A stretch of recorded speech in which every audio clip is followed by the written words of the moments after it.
नमस्कार, झारखंड समाचार में आप सबों का स्वागत है। आइए जानते हैं झारखंड की छोटी बड़ी मुख्य खबरों को। कृषि विधेयक के खिलाफ कारोबारियों की हड़ताल स्थगित, कृषि मंत्री के आश्वासन पर झारखंड चेंबर ने लिया निर्णय। झारखंड राज्य कृषि उपज और पशुधन विपणन विधेयक 2022 के खिलाफ कारोबारियों की हड़ताल स्थगित कर दी गई। कृषि मंत्री बादल पत्रलेख एवं मुख्यमंत्री के सचिव विनय चौबे के सकारात्मक आश्वासन मिला। इसके आलोक में हड़ताल स्थगित करने का निर्णय लिया गया है। चैम्बर के अध्यक्ष किशोर मंत्री ने कहा कि इस विधेयक को प्रभावी होने से कृषि आधारित उद्योगों एवं व्यापार जगत एवं गरीबों के बीच भ्रष्टाचार का बोलबाला बढ़ जाएगा। इस दौरान प्रतिनिधिमंडल ने शुल्क को शून्य करने की बात कही। इस पर कृषि मंत्री बादल पत्रलेख ने वायदा किया कि झारखंड चैम्बर की सभी मांगे मानी जाएगी, बिना चैम्बर की सहमति के नियमावली नहीं बनाई जाएगी। झारखंड में शौच करने निकली नाबालिग से हैवानियत, गैंगरेप के बाद जान लेने की कोशिश, हालत नाजुक। झारखंड के सिमडेगा जिले के रेंगरे थाना क्षेत्र में एक नाबालिग के साथ सामूहिक दुष्कर्म की घटना को अंजाम दिया गया। दुष्कर्म के दौरान युवती के साथ मारपीट भी की गई, जान लेने की कोशिश भी की गई। नाबालिग की स्थिति काफी गंभीर बनी हुई है। पुलिस जांच में जुट गई है। बताया जा रहा है कि नाबालिग बिटिया शौच के लिए घर से बाहर नदी की तरफ गई थी। इसी दौरान आरोपियों ने उसे पास के जंगल में ले जाकर सामूहिक दुष्कर्म किया। घटना के संबंध में मिली जानकारी के अनुसार रेंगारी थाना क्षेत्र की रहने वाली नाबालिग शुक्रवार को दोपहर 1 बजे गांव की नदी की तरफ शौच करने गई थी। इसी दौरान 3 युवकों ने उसे दबोच लिया और उसे पास के जंगल में ले गए। आरोपियों ने नाबालिग के कपड़े फाड़ दिए और उनके साथ सामूहिक दुष्कर्म किया। इसके बाद दुष्कर्मियों ने पीड़िता के साथ मारपीट भी की, गला दबाकर जान मारने का भी प्रयास किया। इससे पीड़िता की हालत गंभीर बनी हुई है।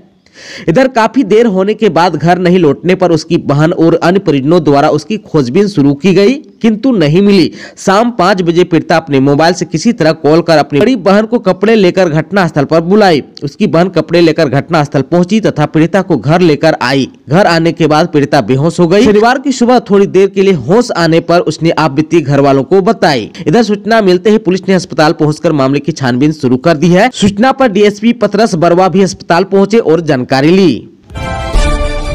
झारखंड के नए राज्यपाल सीपी राधाकृष्णन ने ली शपथ, सीएम हेमंत सोरेन सहित कई मंत्रियों ने दी बधाई। झारखंड के नए राज्यपाल सीपी राधाकृष्णन 18 फरवरी को शपथ ली। झारखंड हाईकोर्ट के कार्यवाहक मुख्य न्यायाधीश अपरेश कुमार सिंह ने राज्यपाल सीपी राधाकृष्णन को पद एवं गोपनीयता की शपथ दिलाई। राज्यपाल बनने के बाद मुख्यमंत्री हेमंत सोरेन, मुख्य सचिव सुखदेव सिंह, पुलिस महानिदेशक अजय कुमार सिंह समेत राज्य मंत्रिमंडल के सभी मंत्री, विधानसभा अध्यक्ष और अन्य लोगों ने उन्हें बधाई दी। शपथ ग्रहण समारोह राजभवन स्थित बिरसा मंडप में आयोजन किया गया था। शपथ ग्रहण समारोह से पहले राज्यपाल सीपी राधाकृष्णन ने भगवान बिरसा मुंडा की आदमकद प्रतिमा पर पुष्प अर्पित किया। मौके पर राज्यपाल की पत्नी, उनके परिजन, राज्यपाल के प्रधान सचिव नितिन मदन कुलकर्णी समेत अन्य लोग मौजूद रहे। झारखंड में मिल के नीचे तहखाने में बनती थी शराब, उत्पाद विभाग की कार्रवाई में हुआ खुलासा, 75 लाख की शराब जब्त। झारखंड और बिहार के सीमा पर स्थित पलामू जिला में उत्पाद विभाग की टीम ने शनिवार को छापामारी कर 75 लाख रुपए मूल्य की शराब और शराब बनाने में इस्तेमाल होने वाली स्प्रिट जब्त की है। उत्पाद विभाग की टीम जब कार्रवाई करने के लिए बभनडीह गांव पहुंची तो उनकी आंखें खुली रह गई। मिल के नीचे तहखाने में शराब की फैक्ट्री चल रही थी। टीम ने यहां से 220 लीटर के 40 ड्रम और 40 लीटर के 20 ड्रम बरामद किए हैं। तैयार शराब की करीब 400 पेटियां बरामद हुई है। उत्पाद विभाग की ओर से बताया गया कि तैयार शराब की बोतलों पर गोवा के स्टिकर लगे हैं। दरअसल शनिवार को पलामू के छतरपुर प्रखंड अंतर्गत जपला छतरपुर मुख्य मार्ग के किनारे स्थित बभनडीह गांव में उत्पाद विभाग की टीम ने छापामारी की। यहां ललन यादव नामक एक व्यक्ति मिल चलाता है। उसी मिल के नीचे तहखाने में शराब बनने का धंधा चल रहा था। उत्पाद विभाग की टीम ने वहां से कच्चा और तैयार माल जब्त कर लिया है। हालांकि इस बीच किसी की गिरफ्तारी नहीं हो पाई है। देवघर एयरपोर्ट पर 16 लाख रुपए के साथ युवक हिरासत में, आयकर टीम करेगी जांच।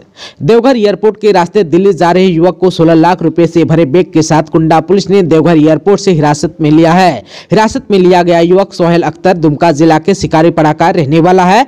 स्कैनिंग मशीन में जांच के क्रम में पुलिस ने उसे रोका और पैसों की बरामदगी हुई। पैसों के बारे में पूछताछ की जा रही है। वरीय पदाधिकारियों के निर्देश पर कुंडा थाना की पुलिस ने आयकर कार्यालय धनबाद को इसकी जानकारी दे दी है। आयकर विभाग की टीम जल्द देवघर पहुंचने की बात भी कही है। इधर जो है पेशे से मजदूरों के एजेंट सोहेल अख्तर ने बताया कि शिकारीपाड़ा के 57 से 60 मजदूर लंबे समय से लद्दाख में 124 आरसीसी और 126 आरसीसी सड़क का काम कर रहा है। सड़क का काम करवा रही कंपनी ने सभी मजदूरों का बैंक खाता खोलकर उसमें मजदूरी का पैसा भेज दिया था। उसी पैसों को निकालकर देवघर एयरपोर्ट से दिल्ली के रास्ते लद्दाख जा रहे थे। उन्होंने कहा कि वहां पैसों का भुगतान नहीं होने से नाराज मजदूरों ने काम करना बंद कर दिया है। आप सबको बता दूं कि एयरपोर्ट पर 1:25 पर दिल्ली के लिए फ्लाइट थी, उसी से वह जाने वाला था।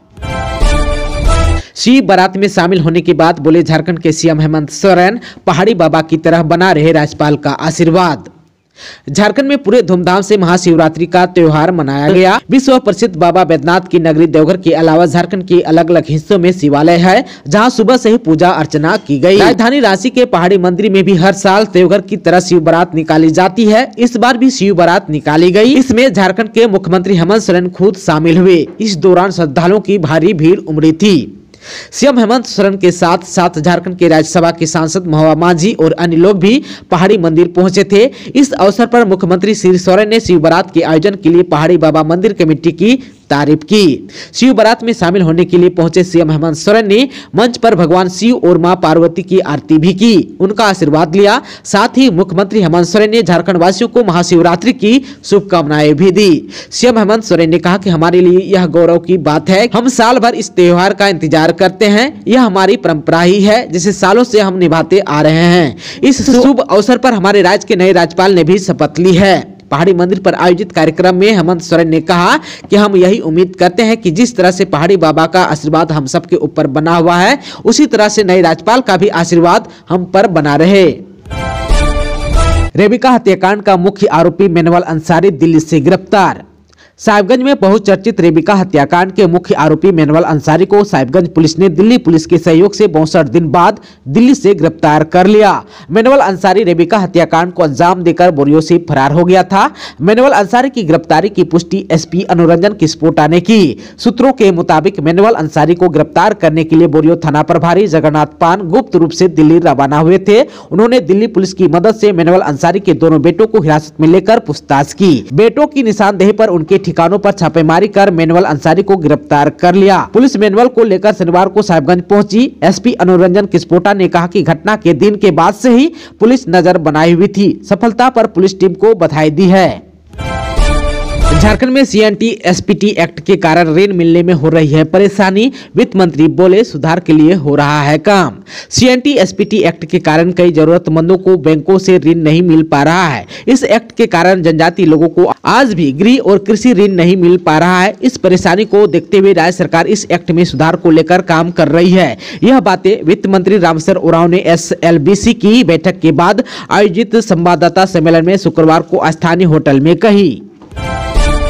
पिछली सरकार में मर्ज हुए स्कूलों को फिर से खोलने की कवायद शुरू। शिक्षा मंत्री जगन्नाथ महतो ने मांगी रिपोर्ट। शिक्षा विभाग ने राज्य में पिछली सरकार के कार्यकाल में मर्ज किए गए सरकारी स्कूलों को फिर से खोलने की कवायद शुरू कर दी है। शिक्षा मंत्री जगन्नाथ महतो के निर्देश पर जिलों से स्कूलों को दोबारा खोलने को लेकर आवश्यकता का आकलन करते हुए रिपोर्ट मांगी गई थी। जिलों से जिन स्कूलों को फिर से खोलने का प्रस्ताव आया है, उन स्कूलों के पोषक क्षेत्र में 6 से 14 वर्ष के बच्चों की संख्या, स्कूल से बाहर रह गए बच्चों की संख्या, निकटतम स्कूल की दूरी, स्कूल भवन की मौजूदा स्थिति और स्कूल की भौगोलिक स्थिति की जानकारी देने को कहा गया है। सबसे अहम बात तो यह है कि मर्ज के बाद बंद हुए स्कूल को दोबारा शुरू करने के लिए संबंधित जिला शिक्षा पदाधिकारी या जिला शिक्षा अधीक्षक को प्रमाण पत्र देना होगा। उन्हें यह प्रमाणित करना होगा कि संबंधित स्कूल को दोबारा खोलने को लेकर दी गई सभी जानकारी सत्य है और स्कूल को खोलने की जरूरत है। आप सबको बता दूं कि जिलों से रिपोर्ट प्राप्त होने के बाद अगले सत्र से स्कूलों में पढ़ाई शुरू हो सकती है।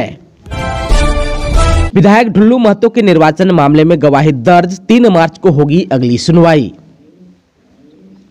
हाईकोर्ट के जस्टिस गौतम कुमार चौधरी की अदालत में बाघमारा से भाजपा विधायक ढुल्लू महतो के निर्वाचन को चुनौती देने वाली याचिका पर सुनवाई हुई। मामले में ढुल्लू महतो की ओर से चौथे गवाह काउंटिंग एजेंट संतोष चंद्र गोराई की गवाही दर्ज कराई गई।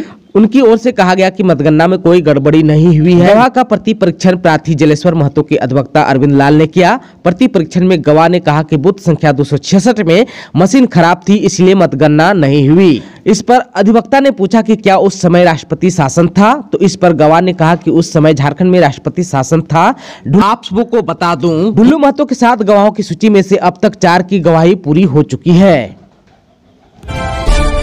रांची में 5000 विद्यार्थियों की क्षमता वाली लाइब्रेरी, गोड्डा में 300 बेड वाले अस्पताल के लिए साइन हुआ MOU। रांची विश्वविद्यालय परिसर में सेंट्रल कोल्ड फील्ड्स लिमिटेड यानी कि CCL CSR की राशि से 5000 छात्र छात्राओं की क्षमता वाला पुस्तकालय बनाएगा। इसी प्रकार ECL गोड्डा के महागामा में 300 बेड की क्षमता वाले आधुनिक सुविधा युक्त अस्पताल का निर्माण करेगा। इसके लिए 2 महत्वपूर्ण MOU पर शुक्रवार को मुख्यमंत्री हेमंत सोरेन और कोयला मंत्री प्रहलाद जोशी की उपस्थिति में झारखंड मंत्रालय में MOU हुआ। CCL रांची विश्वविद्यालय परिसर में करीब 2 एकड़ भूमि पर लगभग 62.43 करोड़ की लागत से लाइब्रेरी का निर्माण करेगा। वहीं पुस्तकालय लगभग 11,753 वर्ग मीटर क्षेत्र के भूतल के साथ 5 मंजिला भवन में होगा। इसका निर्माण 2 वर्षों में पूरा कर लिया जाएगा। दोस्तों, अभी तक आपने चैनल को सब्सक्राइब नहीं किया है तो प्लीज चैनल को सब्सक्राइब कर बेल आइकन को प्रेस कर दीजिएगा ताकि खबरों का अपडेट आपको मिलता रहेगा। इसके साथ ही आज के खबरों में बस इतना ही। हमें दीजिए इजाजत। नमस्कार।